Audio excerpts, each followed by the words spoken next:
Can you name any concessions that Vladimir Putin made during this meeting? Have any I wouldn't name them on your program. Have any concessions I wouldn't name been them asked? on your program. Why would I do that? Where is the pressure? Well, of course, because you can't have a peace agreement. No, you can't have a peace agreement unless both sides give and get. You can't have a peace agreement unless both sides make concessions. That's a fact. That's true in virtually any negotiation. If not, it's just called surrender.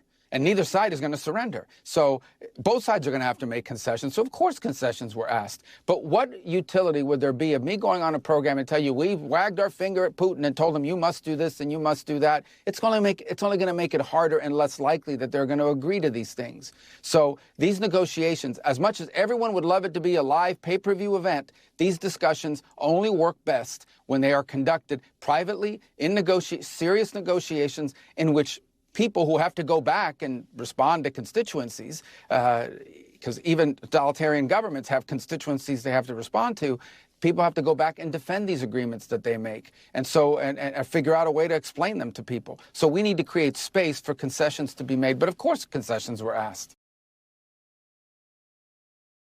Critics of President Trump will say the pomp and circumstance, the red carpet, the warm handshake, that President Trump simply lost that Putin gained there just by being on the world stage and walking down a red carpet with the president. Your reaction to that? Well, I mean, critics of President Trump are always going to find something to criticize. You don't even pay attention to it anymore. But I will tell you this, Putin is already on the world stage. He's already on the world stage. The guy's conducting a full-scale war in Ukraine. He's already on the world stage. He has the world's largest tactical nuclear arsenal in the world and the second largest strategic nuclear arsenal in the world. He's already on the world stage. When I hear people say that, oh, it elevates him, well, all we do is talk about Putin all the time. All the media's done is talk about Putin all the time for the last 4 or 5 years.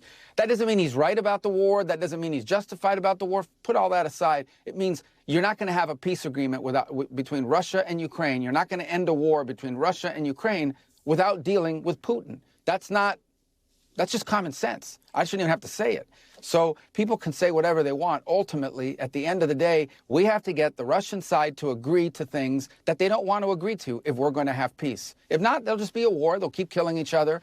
And life will go on in America and in the rest of the world, but not for Ukraine. So the president has invested a lot of time in trying to bring an end to this war. He deserves credit for doing that. He gets criticism for doing that. He could have just let this war go on. The president could have just said, this is Biden's war. It started under him. We'll do what we can for Ukraine, but we're going to focus on other things. He could have easily said that. But he's the only leader in the world that can get Putin to a meeting to talk about serious things. You know, there is concern from the Europeans that President Zelensky is going to be bullied into signing something away. That's why you have these European leaders coming as backup tomorrow. Can you? No, it isn't. That's not why they're coming as back. That's not true. No, but that's not that's not true. They're not coming here tomorrow to keep Zelensky from being bullied.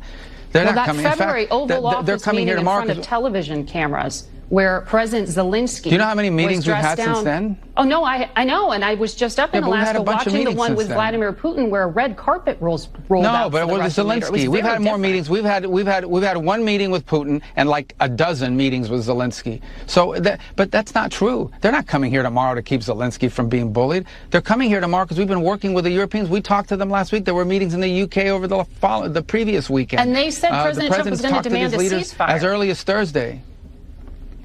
No. But you said that they're coming here tomorrow to keep Zelensky from being bullied. They're not coming here tomorrow. Oh, this is such a stupid media narrative that they're coming here tomorrow because Trump is going to bully Zelensky into a bad deal. We've been working with these people for weeks on this stuff. They're coming here tomorrow because they chose to come here tomorrow. We invited them to come. We invited them to come. The president invited them to come.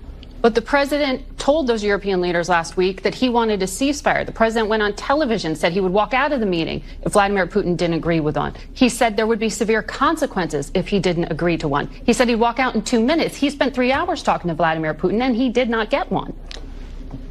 So there's because obviously things happened during that meeting. Well, because obviously look, our goal here is not to stage some production for the world to say, oh, how dramatic, he walked out. Our goal here is to have a peace agreement to end this war, okay? And obviously we felt, and I agreed, that there was enough progress, not a lot of progress, but enough progress made in those talks to allow us to move to the next phase. If not, we wouldn't be having Zelensky flying all the way over here. We wouldn't be having all the Europeans coming all the way over here. Now understand and take with a grain of salt, I'm not saying we're on the verge of a peace deal, but I am saying that we saw movement, enough movement to justify a follow-up meeting with Zelensky and the Europeans, enough movement for us to dedicate even more time to this. You talk about the sanctions. Look, at the end of the day, if peace is not going to be possible here, and this is just going to continue on as a war, people will continue to die by the thousands. The president has that option to then come in and impose new sanctions. But if he did this now, the moment the president puts those additional sanctions, that's the end of the talks. You've basically locked in at least another year to year and a half of war and death and destruction.